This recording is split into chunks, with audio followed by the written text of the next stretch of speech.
Starting with acquisition, we can use QPS's Quincy navigation suite to collect both the bathymetry and the side scan data at the same time. In this example here, I've got various displays set up that allow for easy visualization as well as QA/QC of the data as it's coming in. For example, on the left side of the screen, you see that I have a swath display. This provides us corrected bathymetry data of both the port and starboard transducer. I also have a custom generic display that I've enabled the visual of ASCII data for the easting, northing, heading angle, crab angle, speed over ground, as well as the depth below the transducer. I personally also like to throw in a solution mode tag in there just so I can see what solution status my GPS was in at any given time. In the center, I also have a navigation display here. This allows us to visually see the actual sounding grid that's being produced live from the incoming data. Right now I have it showing the bathymetry data, but we can also click this drop down and easily switch between both the bathymetry, a beam average, as well as a time series or even the side scan data as well, just by selecting something. For example, I click beam average, now I'm looking at the actual beam average layer. Switching back to bathymetry, we can also look at any sublayers within each of those data types. For example, with the bathymetry, I have mean value, my minimum deepest values, my maximum shallowest. I have a hit count, as well as a 95% confidence level, again, easily chosen from the drop-down menu. Down at the center of the screen, we also have a 3D point cloud display. Here I've got a loaded little 3D model of an ASV here, and here you can see all the points that are being produced by the multi-beam as I'm recording. This is just another way of visualizing your data, maybe even take a look at some artifacts that are present there. On the right side of your screen, you'll see that we have a water column display for a waterfall display for our side scan data. The nice thing about this is we can easily switch between our low frequency and high frequency. We often see sometimes users will have two separate waterfall displays so they can both see the low frequency and the high frequency at the same time.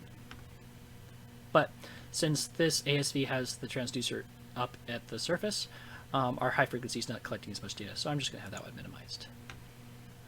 One thing I like to point out with the side scan waterfall display is that we can easily pick targets as well. So using the target pick tool, I can draw a shape.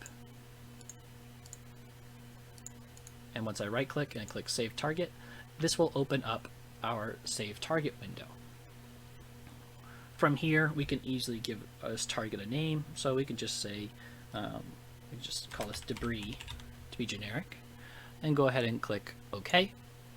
And now, not only will I have that target visually available for later use, but it's also on my navigation display available for any kind of visuals for later use.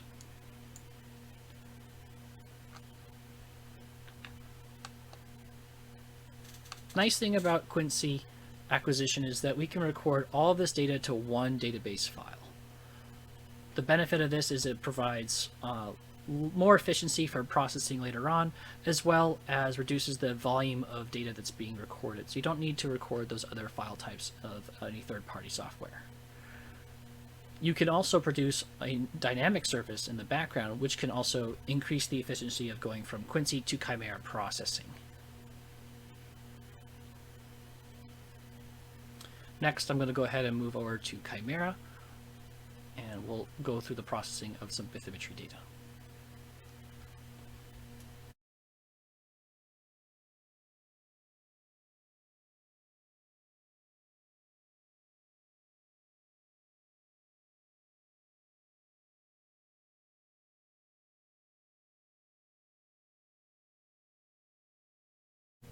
Once you are done with Quincy acquisition, you can easily access your project in Chimera by going back to the Quincy console and pressing the Chimera icon. Once you do this, it will open up Chimera and then prompt you to select your license if you have more than one. And then you will be prompted to go ahead and open up your project in either a point cleaning or a full processing session. Point cleaning session will be only used for just doing initial point cleaning. You're not going to be able to import any additional navigation files. This is the same situation if you had a Chimera Clean license. Full processing is as if you had a full Chimera license. You can apply additional navigation data, and anything else for additional ray tracing and or ways to improve your data. So I'm going to go ahead and click full processing. Now Chimera will go ahead and automatically pair my DBs and QPDs and import the data accordingly.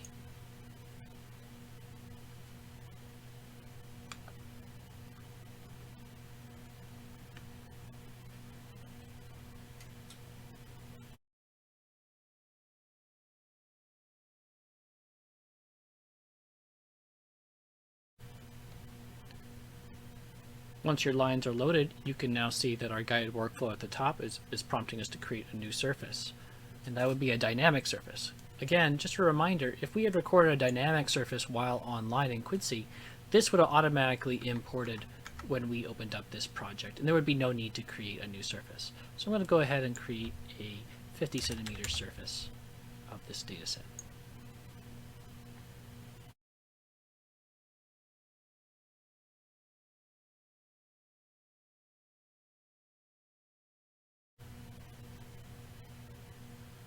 Now that our surface is created, we are ready to import any auxiliary data, including SVP casts and or tide data, and then begin cleaning.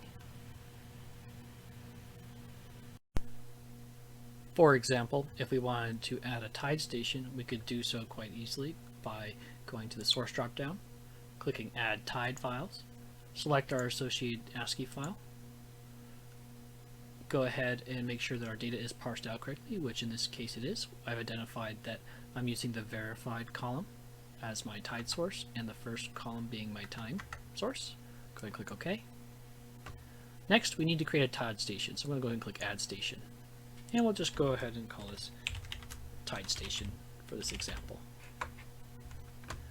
Here you can set the coordinate system. This is all meta information. It's good information for later use if need be. We can give in our latitude longitude position. So in this case our latitude is going to be 30 degrees, 0.325. Longitude is going to be minus 89.325. Check your time zone and check that your current unit and the positive upward or downward option is correctly applied. Click OK.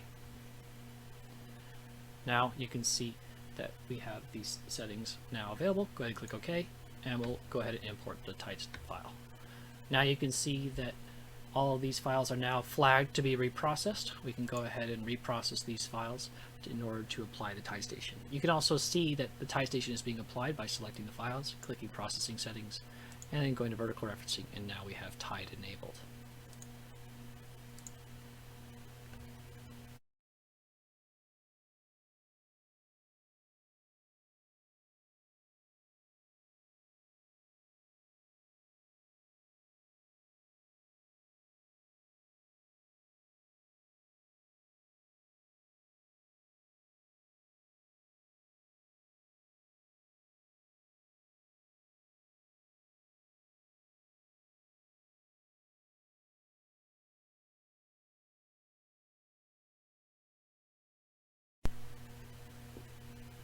Now that we've applied any additional data formats into our files, we can now go ahead and begin the cleaning process, whether through filters and or any of our various editing tools.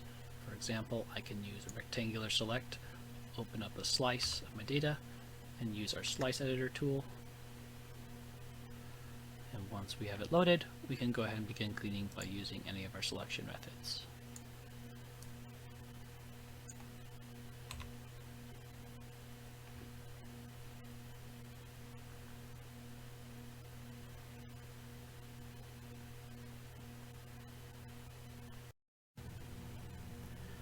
For the sake of time, I've gone ahead and switched over to a project that is already cleaned.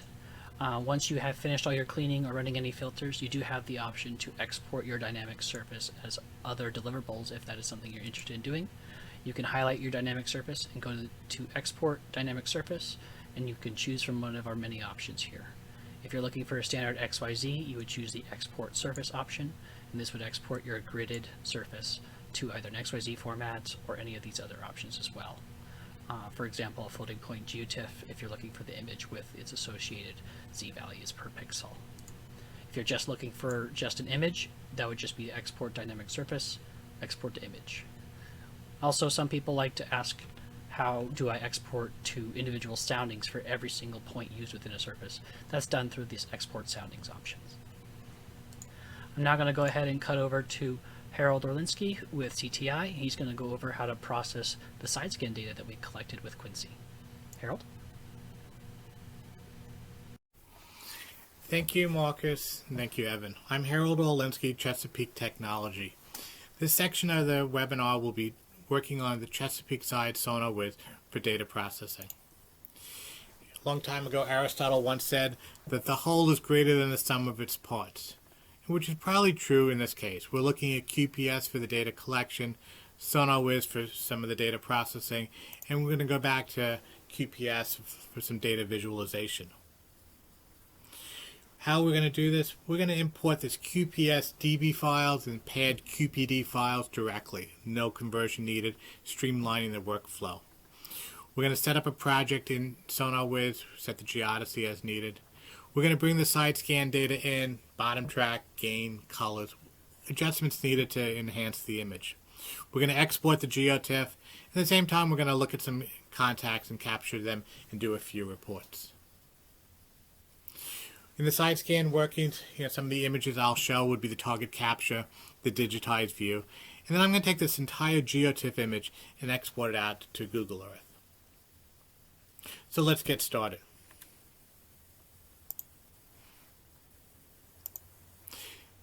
The data itself, when we're finished with it, will look like this. But how do we get to an image to this extent? Well, we're going to take that off, and we're going to start with importing our files. And I'm going to bring in 5 QPD DB files. It only shows QPD, but we need that paired DB file as well. In the advanced settings, just because in this case it's a fixed mount system, we want to make sure that we have sensor heading as opposed to course made good. We're going to get the best heading out of it. I'm going to choose channels 1 and 2. Alternatively, I could have used channels 3 and 4 for the high frequency. The data comes in, takes a few seconds, and there's our data. First thing we notice is the data doesn't look good.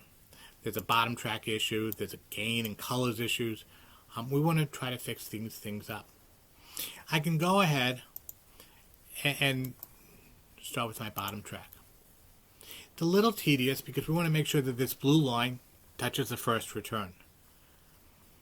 And there's some settings I can use up in here in terms of an offset and some threshold. I'm going to hit apply and track. And it follows along a pretty good job.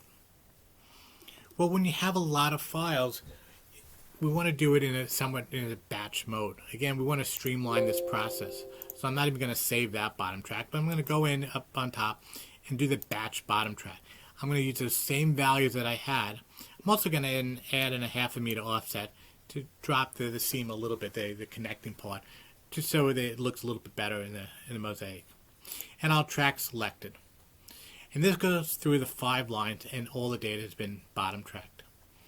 We still want to make sure that the bottom track is okay, so we can give it a quick visual to make sure that the blue line, that first return, has actually found the bottom.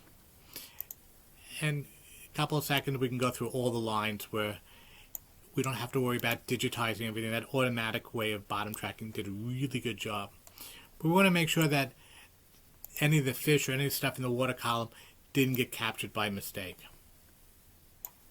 For instance, in this case, one little fish, I'm just going to remove that one point, top to bottom, and what I'm doing is I'm interpolating across the 2 good side of things. Apply and go to next. In this case, the threshold was a little bit high. I could change my threshold or just remove these points from top to bottom and clear it up that way. And that gets me my bottom track for everybody. Let's zoom out a little bit and see everybody. That bounding line is just the line that I'm highlighting right now. But I want to take a line, doesn't matter which line. I'll take a single line and I'm going to just isolate it and say, this is the one I really want to concentrate on. I want to clear up the gains and make sure that things are going really well. So I'm going to go into my settings and my gain settings, and there's different ones. There's BAC and AGC and TBG, an alphabet soup of gain settings. this case, I'm going to use EGN. And we can look at all the other ones and see which one is best. But in this data set, I believe the EGN will be the best. I'm going to select all the files. I'm going to build a table of all the files and come up with an empirical gain normalization. Takes a few seconds. Once we have this table, we don't have to rebuild it. And I'll put a little destripe filter to do the along track cleaning up as well. Once everything is set, I'm going to say OK. And if we look at our data, it looks pretty good. If we compare it to the neighbor's line, that's what we started with. We also notice that at the edge of the beams, maybe we don't want to have the full swath. The swath the entire swath is a 100-meter swath, so it's a 50-meter range scale. But maybe there were some thermoclines, maybe not in this data set, but maybe we have some thermoclines. We want to remove some of the outer beams. We have this trim data where we can trim it, the adjust display range. Rather than do 51 meters, I'm going to go up in here and say 45 meters. Just a little bit off the edge. If we had a tremendous amount of overlap, we can clean it up that way as well. But again, we have all these data sets, and I don't want to do that same thing over and over again. So I'm going to take the line that I worked on that I think is really good, and I'm going to make like others. And there's EGN, the display range. There's different items up there. We can select each of them on, but we know we only did those 2 items, so I'm going to cheat a little bit and say apply all settings. And we'll say OK. So remember what we started with the no track, no bottom track, and colors all over the place? Well, this is where we're coming to a little bit better. We look at our colors. We have our bronze color, or our MSTL bronze, where we can go to a grayscale. Traditional is where I learned side scan. We can invert the colors if we want. We can be grayscale or any of the colors and manually set the threshold, the color palette. Looks pretty good, but we're going to go to the auto, and let's go back to MSTL bronze. That's just the one we've been using for a while. We have this line in the middle. It's highlighted. What's happening underneath? Well, we have a little bar up there where we can swipe it out, and I can slide it back and see how it compares to the other lines. It's a nice way of verifying that the data is matching well. The idea about side-scan mosaic is to be able to export this data out. What you see on the screen is what you're going to get out. If we zoom in too close, then we're only going to get that portion. But we're going to get this entire image out. So in my processing export save to geo image, I'm going to save a 1/2 meter mosaic, and I'll label it 50 centimeters. 50 centimeter export. I want to launch the viewer after I'm saving, just to see what I can, what we're coming up with. It takes a couple of seconds, depending on how big the file is. This one takes about 15 seconds. Come up with a mosaic that's a georeference image. We did this for the entire 30-line data set, and this is what I'm going to pass off to Marcus in a few minutes. But that's our georeference image. What happens if we only wanted a certain section of this mosaic or this data set? Well, I can certainly go ahead and add a feature. I'm going to add in a small little feature around this one little section, and that's the only area that I want a mosaic, and something that's interesting out there. I go back into my export. In this case, instead of a do not crop, I'm going to export it against that feature, and I'm going to call it clipped. Again, 1/2 meter. I can go any resolution I want. I can do 2 centimeter resolution. Problem is you're overdriving the side scan at that point. So I'll do 50 centimeters and I'll export out, and there's my data image. So whatever you want to see, you can export out. Don't need my feature anymore. What about one of the other things that we do besides making a mosaic is we're going to look at a file and we're going to say, well, are there any contexts on this file? So if I digitize new feature view, I can show slant range corrected or not. But there's my scour marks for my drag arm. And I go down, there's a feature. There's a rock. I'm going to mark the contact. If I go to the next line, that contact, if it was overlapping, would show up. At some point, there will be another line that matches up. I believe this one has the contact right there. So the contacts can be correlated from line to line in this digitizing view. If I look at my contact itself, I want to measure how big this contact is. There's my contact. Let's zoom in a little bit. First off, if I didn't like the position where I marked it, I can always move the contact. I'm going to move it slightly to the south. I'm going to measure the length from top to bottom. And I'm going to measure the width from left to right. The shadow height, in this case, because we're color is going to be the black area, I'm going to be that high. So I'm measuring it at 47 centimeters. And we'll say OK. If we look at the other line out there, this far line, and let's do the same thing on this digitizing view.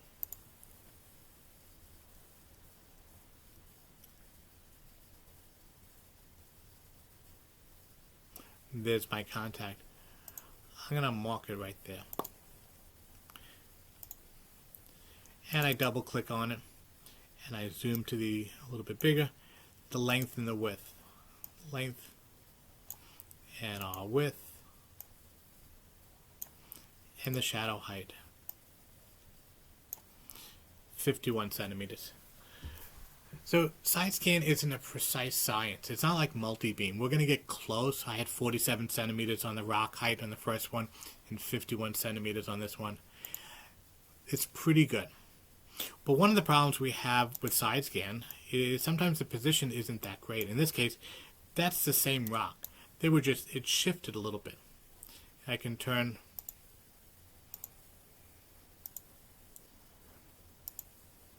there's the first rock up on top, and there's the second rock on the bottom. And which position is correct? I don't know. But I could take the two contacts and say, well, I'm not really sure which one is correct, but I'm going to rationalize the positions. And I'm going to come up with a position that's the center of the two, the best I can come up with. And I can do the same thing with the target and the reports. If I want to do reports, I want to take my contacts and open up my contact reports. And let's see what the contact reports would look like. I'm going to use my contact reports and generate a PDF document. You can make an Excel document, an HTML, but I'm going to make a PDF document. There's my first contact, and there's my second contact. So we can start seeing a lot of information. One thing to note is that there's a little dot on it, which you may not want to see on your contact. We'll just go into the contacts and not draw the symbol, and that's as simple as it goes.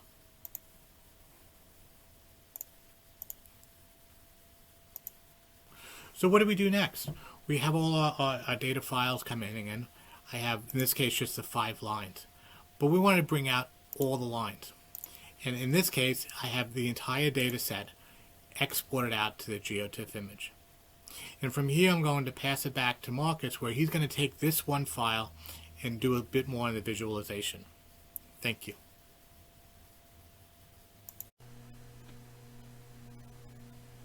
Thank you, Harold. Just to recap, we've gone over the acquisition of the bathymetry and side scan data in Quincy. We then went straight from Quincy into Chimera for processing the bathymetry, and then Harold took over and showed us processing of the side scan data in SonarWiz. I'm now going to go ahead and show how to visualize all of this data within FlighterMouse, and to do that, I'm just going to go ahead and open up FlighterMouse right now.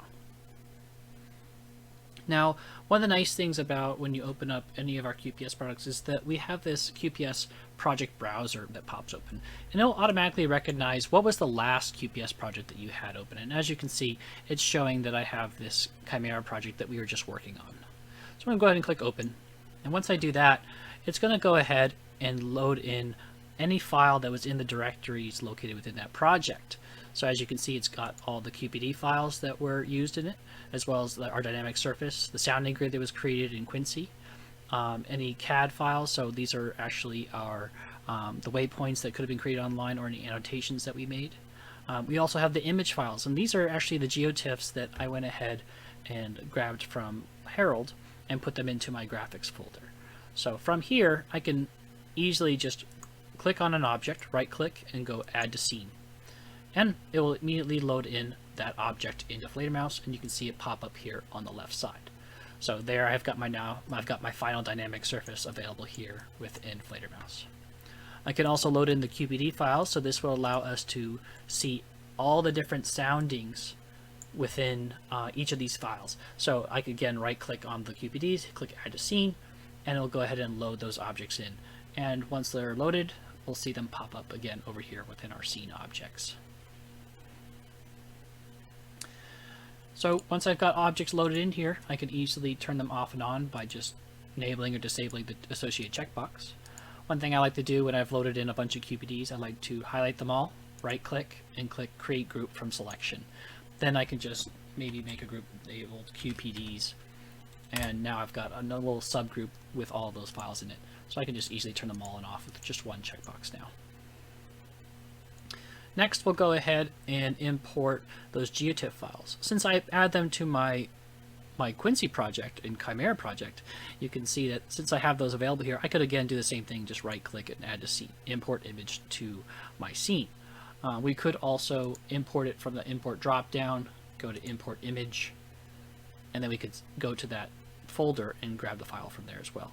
But for simplicity's sake, I'm going to go ahead and just choose import image from our project directory.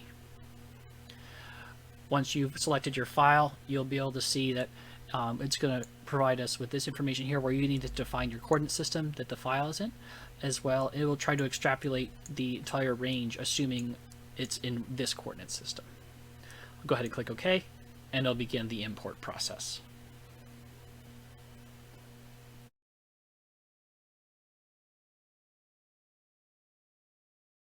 Once the geotiff is loaded, we can easily turn it off and on just like we could with any of our other file types. Next step we would most likely want to do is to drape our geotiff image on top of our surface. To do that, we can highlight our surface, right click and go to operations. We can click drape image. Once you click this, you can either choose a file from your disk, although since we've already added this image to our FlaterMouse scene, we can use the loaded image option here and click OK.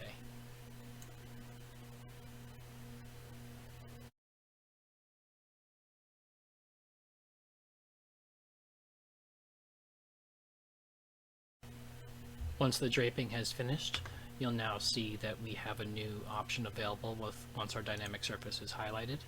I can have my draped image visible, hidden, or I can have it visible with shading, which will allow any shadow effects. So now when I zoom in on this image, we can see that now there's actually a three-dimensional aspect associated with my geotiff. To better see this, I'm going to go ahead and increase the vertical exaggeration, excuse me, and this will allow us to see that a little bit better. So again, I can easily turn this off and on by switching to different formats. I'm going to go ahead and add in one more image to the background. Again, I can do this from the import image dropdown. You also see that I've got a survey area TIFF here as well. I'm going to go ahead and import this image to my scene.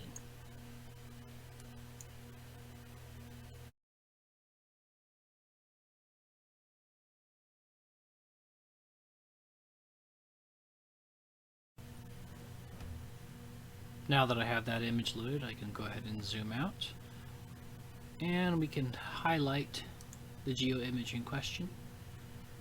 I can adjust the transparency as needed if I want to take a look at an object. I can also compute a mask of this image if I want to be able to cut out an area where our data is actually going to be.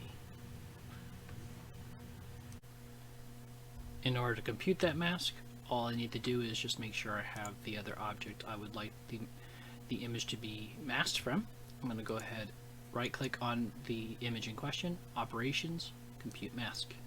I'm going to go ahead and leave the name of this new file as default with the compute mask option in it. Go ahead and click OK. Once the mask has been computed, we can go ahead and turn off the other geo image, and now we can see that there is a cut hole where our data actually was. I'm going to quickly press this icon here that will zoom to all our loaded data. Once you have everything loaded into Fledermaus that you would like to have loaded, you can always share this scene with all its associated objects that you have loaded within your scene objects doc with somebody else, whether it's a client or another coworker, by going to File, Share Scene. Now what this does is it actually zips up all of the different objects within the scene objects into this QSZ file, which can then be sent to somebody else and then opened with either another Fledermaus license or with our free Fledermaus viewer. And then that person can just explore around with this exact data set. You can also do another analysis within Fledermaus at this time, whether you want to do some slope analysis or you want to do volume calculations, create some contours, whatever the case may be. And that concludes our demonstration for Fledermaus.